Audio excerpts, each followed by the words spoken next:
Hello, today's lesson is about globalisation again, building on what we taught last lesson, and now we're going to look at the barriers to international trade and, just starting off today with how businesses compete internationally. We're going to look at the internet.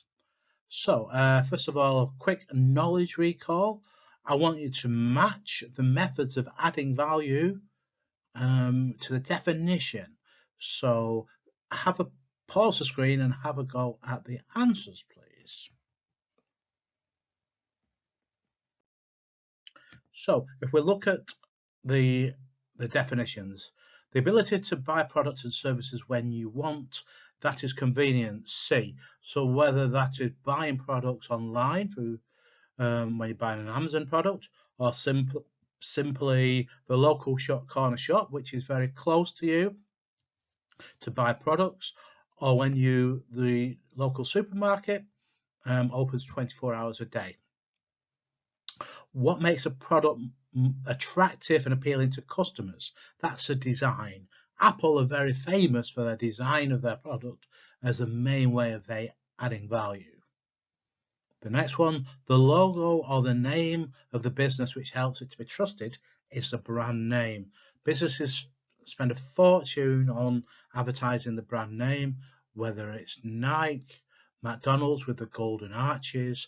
It is there to make you feel as though you know this business, that you can trust it, and that you're more likely to spend products there. The features that make a product or service different from its competitors, that's unique selling point. What is it that is different to their competitors?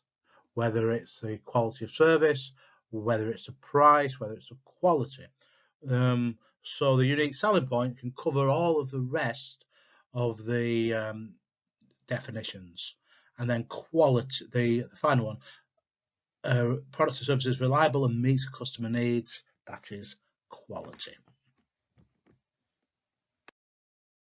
So what we're going to look at today, we're going to be able to complete a case study, look at the barriers to international trade, and then look at the ways businesses start to compete through the internet and e-commerce. So first of all, the barriers to trade. So the first one is a tariff. A tariff is a tax on imported goods.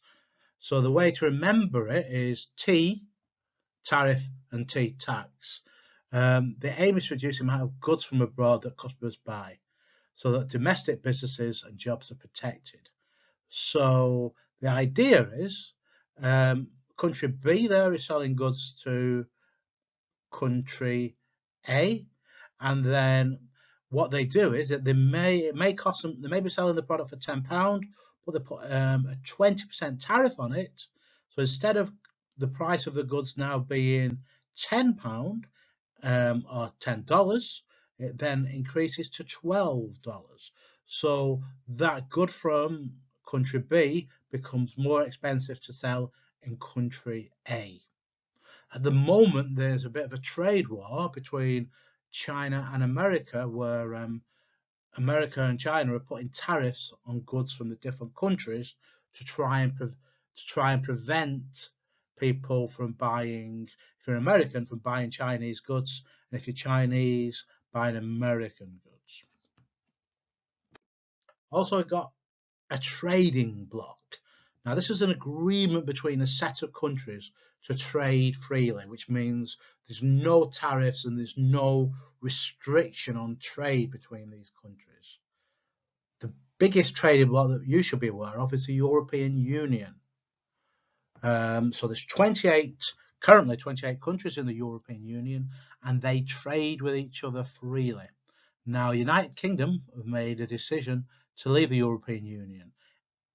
It might be at the end of the year, but currently we do not know because of what is all the government's attention to coronavirus. So if we leave the European Union, one of the impact will be more difficult to sell goods in Europe, because they could limit the amount of goods that we sell to European countries, which is called quotas. But also, as we've just looked at, they could put tax on British goods being sold in the EU, which would then make British goods more expensive when sold abroad. We currently don't know what will happen, as there is no deal that's currently been agreed between the European Union and the UK. That's something that's happening this year. On the positive side, it could be easy for British businesses to trade freely with other countries outside the EU, because they may be able to arrange trade deals with other countries. Currently, there's talk that we could try and get a trade deal with the United States. We could end up with a trade deal with China and India. But currently, we won't know this until we've left the European Union. So the case study there, you've got a case study on Burberry and Brexit. I don't want to read too much into this. Again, I just want you to sort of look at those questions. So one way the fall in the value of the pound may increase the profits for Burberry.